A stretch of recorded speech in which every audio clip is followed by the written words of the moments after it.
आपको कुरान की 26 आयत का पता है और आपको अपने धर्म के पुस्तक में वर्ण व्यवस्था का पता नहीं है। ब्राह्मण सर से पैदा हुआ, क्षत्रिय छाती से पैदा हुआ, वैश्य पेट से पैदा हुआ और दलित पांव से पैदा हुआ। इस लॉजिक को 21वीं सदी का कोई वैज्ञानिक मानेगा क्या? जिस तालाब में सुअर, गाय, भैंस, कुत्ता, बिल्ली सब पानी पी रहा है, उस तालाब में, इसी भारत में इंसान को पानी पीने से रोका गया। इस इतिहास को कौन बदलेगा? नेता आज मुंह फाड़ फाड़ कर राजेंद्र पाल गौतम का विरोध कर रहे हैं, वो इस इतिहास को बदलेंगे कि इसी धरती पर, इस धरती के एक महान पुरुष, एक महान योद्धा बाबा साहब अंबेडकर को पानी तालाब से पीने और अपने समाज को छूने के लिए संघर्ष ही नहीं, कोर्ट जाना पड़ा। ये वो हिंदू राष्ट्र चाहते हैं जहां एकलव्य का अंगूठा काट लिया जाए, ये वो हिंदू राष्ट्र चाहते हैं जहां शंभुक का गला काट लिया जाए, ये वो हिंदू राष्ट्र चाहते हैं जहां तालाब से, कुएं से, नदी से,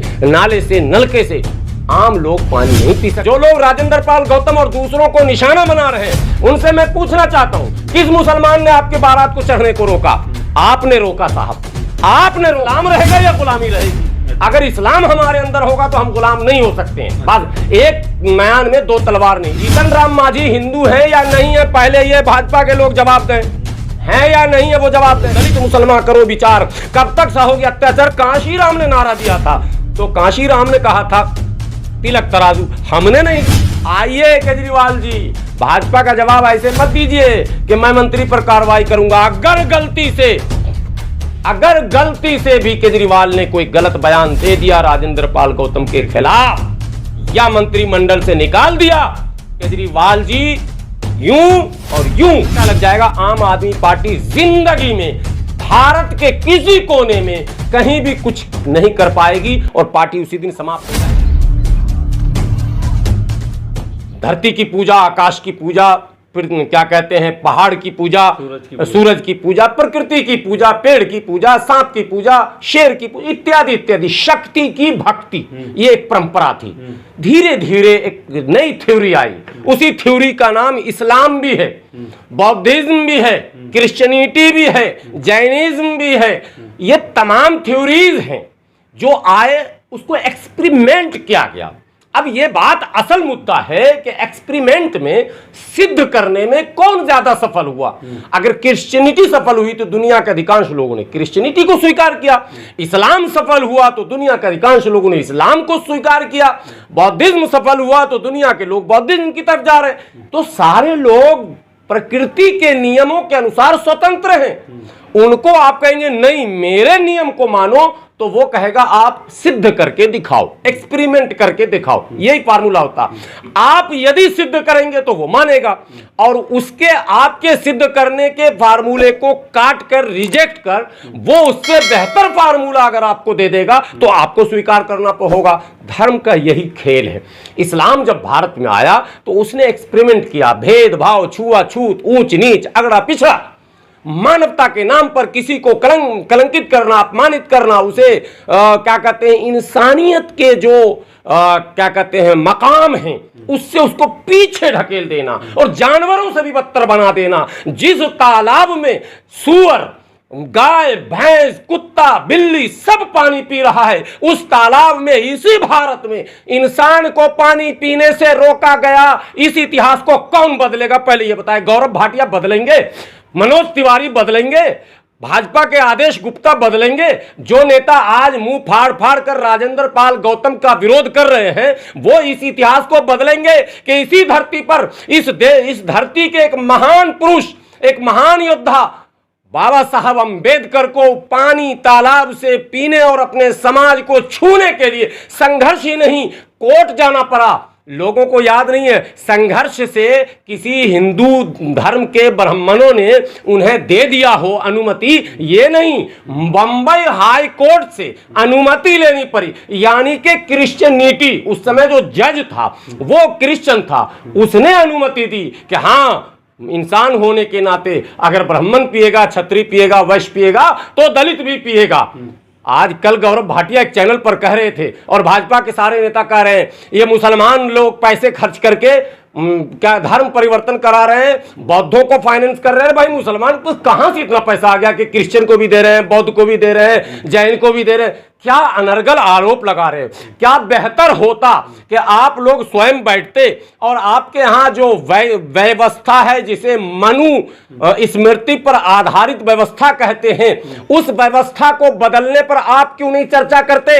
आपको कुरान की 26 आयत का पता है और आपको अपने धर्म के पुस्तक में वर्ण व्यवस्था का पता नहीं है। ब्राह्मण सर से पैदा हुआ, क्षत्रिय छाती से पैदा हुआ, वैश्य पेट से पैदा हुआ और दलित पांव से पैदा हुआ। इस लॉजिक को 21वीं सदी का कोई वैज्ञानिक मानेगा क्या? राजेंद्र पाल गौतम ने क्या अपराध किया, हमें यह बताइए। राजेंद्र पाल गौतम ने केवल यह कहा कि मैं शपथ लेता हूं। हिंदू राष्ट्र के बौद्ध धर्म में ले गए वो, हिंदू राष्ट्र नहीं है, नहीं, भारत में सब स्वतंत्र हिंदू राष्ट्र का। फिर आप चले गए नागपुर, अरे वो कह रहे हैं नागपुर नहीं सर, मोहन भागवत। हाँ, तो नागपुर वाले कह रहे हैं मोहन भागवत जी की हिंदू राष्ट्र है। तो हिंदू राष्ट्र है तो मैं तो स्वागत करता हूं ऐसे हिंदू राष्ट्र का, जिसमें सबको अपने मन के धर्म की मानने की इजाजत हो। लेकिन ऐसा है नहीं। जिस हिंदू राष्ट्र की परिकल्पना की गई है, जिसको हिडन एजेंडा कहा जाता है, जिसको इन लोग मंच पर नहीं कह रहे हैं, और ये हमारे डर से नहीं कह रहे हैं, मुसलमानों से इनको कोई डर नहीं। मुसलमान गुलाम भी नहीं होने वाला। मुसलमान इस देश में कभी गुलाम नहीं होगा, चाहे राष्ट्र किसी का हो जाए।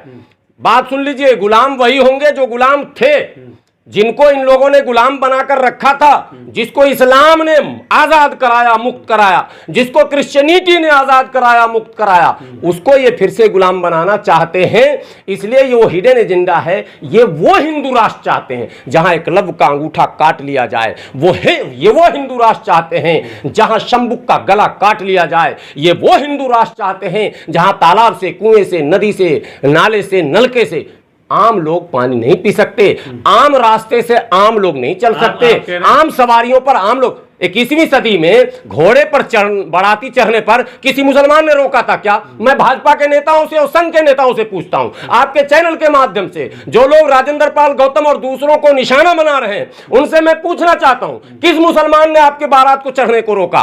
आपने रोका साहब, आपने रोका। हिंदू राष्ट्र कहने वालों ने रोका, घड़ा में पानी पीने से आपने रोका, आप घोड़ी चढ़ने से आपने रोका, मोछ रखने से आपने रोका।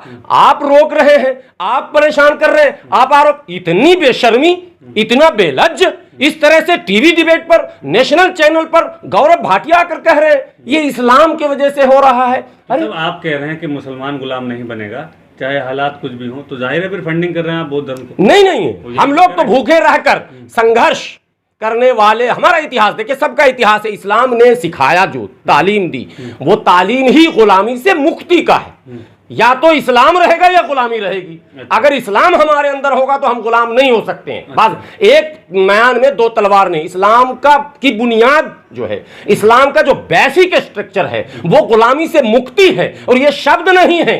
हजरत बिलाल रजी अल्लाह तआला अन्हु जो बद्दू थे, यानी आज की तारीख में वो दलित से भी बदतर थे, उस जमाने के कदीम बद्दू गुलाम थे। हमारे आका ने पहले गुलामी से आजाद कराया और वो मकाम दिया कि जब मक्का फतेह हुआ तो हमारे नबी ने कहा, बिलाल खाने काबा की छत पर चढ़कर आजान दो। ये इस्लाम का दिखा भी रहे। इनके 1000 वीडियोज हैं। ये मस्जिदों के सामने खड़े होकर डीजे बजाकर टोपी वाला भी सर झुका के जय श्री राम बोलेगा और जाग उठेगा हिंदू तो ये अंजाम बोलेगा। और जय श्री राम क्या है मतलब? हमने कहीं कहा ऐसा नारा क्या? तो कार्रवाई तो इन पर होनी चाहिए। तो कार्रवाई इन पर इसलिए नहीं होती कि इनको पोलराइज करना है, इसी पर राजनीति करनी है। इसलिए ये इशू नहीं है। देश के हिंदू भाइयों, ये मुट्ठी भर लोग हैं। आप पत्रकार बंधुओं को मैं एक बात बता दूं, ये सब कुछ मैंने कह दिया, लेकिन ये हिंदू की तरफ से नहीं कहा। ये लोग हिंदू नहीं हैं जो इस तरह का कृत्य कर रहे हैं। भारत का असल हिंदू जो है वो बिल्कुल शांति प्रिय है। वो संस्कृति का आदर करता है, सबके त्यौहार का आदर करता है, सबके आस्था का सम्मान करता है। वो लोग जो राजेंद्र पाल गौतम पर चीख रहे हैं वो भी असली हिंदू नहीं है। असली हिंदू मोहन भागवत की जुबान भी अगर मानेंगे तो असली हिंदू भारत में रहने वाला सब है। तो फिर राजेंद्र पाल, हाँ जी सवाल। एक छोटा सवाल है कि जो धर्मांतरण हुआ, ये पॉलिटिकल माइलेज नहीं मिलेगा बीजेपी को? अभी इलेक्शंस होने वाले हैं, बीजेपी गुजरात इस्तेमाल करती है। अगर केजरीवाल नाकारा होगा और आरएसएस का दुलारा होगा तो भाजपा को माइलेज मिलेगा, वरना केजरीवाल को सामने आकर प्रेस कॉन्फ्रेंस करके ये बताना चाहिए कि क्या जो लोग हिंदू धर्म कथित तौर पर देवी देवताओं पर अपनी आस्था नहीं प्रकट करेंगे वो किसी सरकार की मंत्रिमंडल में रह सकते हैं या नहीं। अगर राजेंद्र पाल गौतम मंत्री नहीं रह सकते हैं तो इमरान हुसैन कैसे मंत्री रहेंगे। फिर मुसलमानों को भी ये मान लेना चाहिए कि भारत में वही लोग राजनीति में होंगे जो मुख्तार अब्बास नकवी की तरह हनुमान चालीसा का पाठ, रामचरितमानस और तमाम देवी देवताओं के सामने झुकेंगे। यानी नाम होगा मुख्तार मगर नहीं होगा वो खुद मुख्तार। आप समझ रहे हैं बात, मेरी बात समझ रहे हैं ना। तो ऐसे नेता अगर होंगे तो ये केजरीवाल जी को कहना पड़ेगा। अब डेमोक्रेसी का इम्तहान आ गया है। बाबा साहब अंबेडकर ने जो 1956 में धर्मांतरण किया था उसके बाद ये पहली घटना घटी है। अब सारे लोकतांत्रिक मूल्यों की बात करने वाले नेताओं का इम्तहान है, उनकी परीक्षा है। आइए केजरीवाल जी, भाजपा का जवाब ऐसे मत दीजिए कि मैं मंत्री पर कार्रवाई करूंगा। अगर गलती से भी केजरीवाल ने कोई गलत बयान दे दिया राजेंद्र पाल गौतम के खिलाफ या मंत्रिमंडल से निकाल दिया, केजरीवाल जी यूं और यूं कांटा लग जाएगा। आम आदमी पार्टी जिंदगी में भारत के किसी कोने में कहीं भी कुछ नहीं कर पाएगी और पार्टी उसी दिन समाप्त हो जाएगी। इसलिए डेमोक्रेसी बचाने के लिए मर्द बनकर आइए सामने और बताइए कि मैं हिंदू, आप हिंदू, आप बोलिए मैं हिंदू हूं, लेकिन मेरे साथ राजनीति करने वाले मुस्लिम भी होंगे, सिख भी होंगे, ईसाई भी होंगे, बौद्धिस्ट भी होंगे, जैनिज्म भी होंगे और सब स्वतंत्र होंगे अपनी अपनी आस्था पर। और किसी ने किसी को गाली नहीं दिया। राजेंद्र पाल गौतम ने कहीं कोई अपमान किया क्या? उसने ये कहा है कि मैं आज से फला देवी देवताओं को नहीं मानता। ये तो इस्लाम के मानने वाले भी नहीं मानते, क्रिश्चियन भी नहीं मानते, सिख भी नहीं मानते। तो क्या करोगे, सबको जेल भेज दोगे क्या? ऐसा नहीं होता भाई।